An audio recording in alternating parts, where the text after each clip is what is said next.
This is Jeff Timberell, Director of the Southwest Florida Real Estate Investment Association.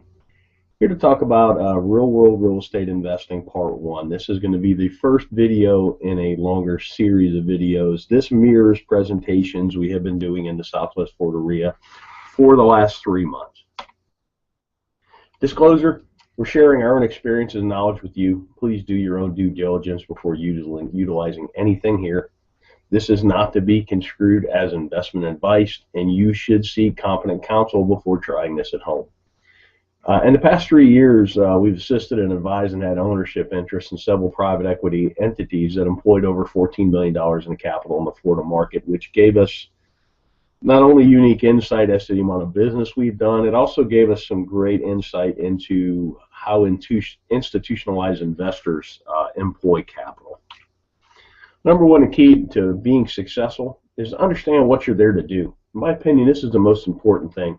There's so many people running around the world. There's a lot of people wanting to run around and try and do real estate investing. They take courses, they read books, they go to meetings, but they really don't know what they're there to do. They really haven't spent that critical time understanding what you're here to do, what's your mission, what's your goals. I mean, without having any goals, it's hard to achieve any goals, if that makes any sense.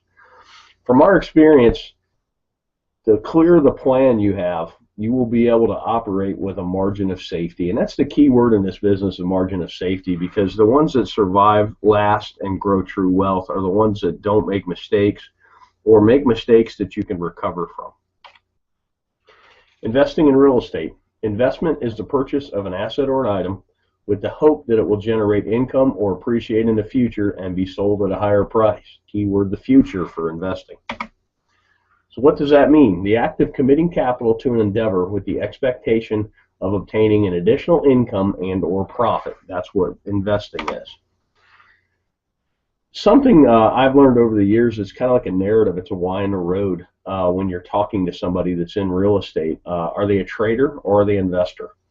Investors buy and hold. They get a return from the assets they own. Traders wholesale. Traders fix and flip. Nothing wrong with it. I do it. I've done it in the past. I'm trying to do it again today. I'm doing a marketing campaign as we speak, looking for contracts to wholesale. With that said, it's two different narratives and even two different valuation processes, investor versus trader. You need to recognize the difference between the two. Basic questions for an investor. How much capital are you employing? What's your desired rate of return? When are you going to need this capital back?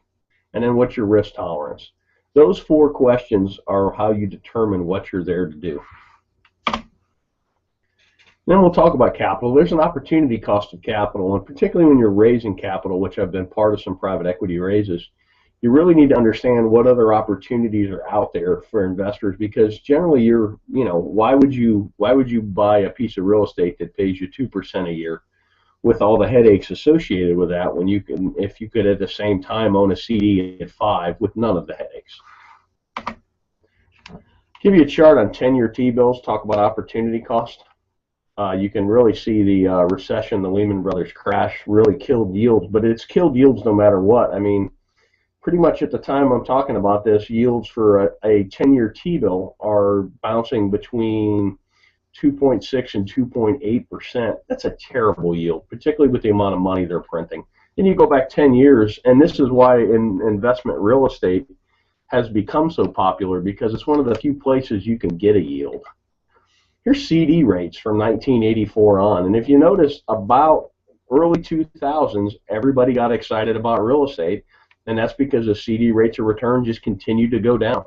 So right now, my God, on a 1-year CD, you're getting not even 1%. That makes real estate attractive, and that's something to watch as well.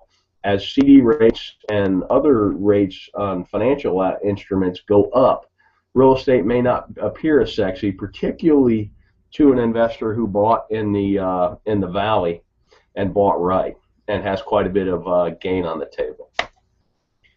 So opportunity costs in the real world. We already kind of talked about this.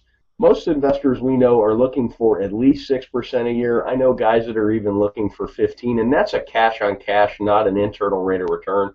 That would be a whole nother video that could be a whole day's worth, understanding the difference between the two. But what here I'm talking about is a yearly cash-on-cash return.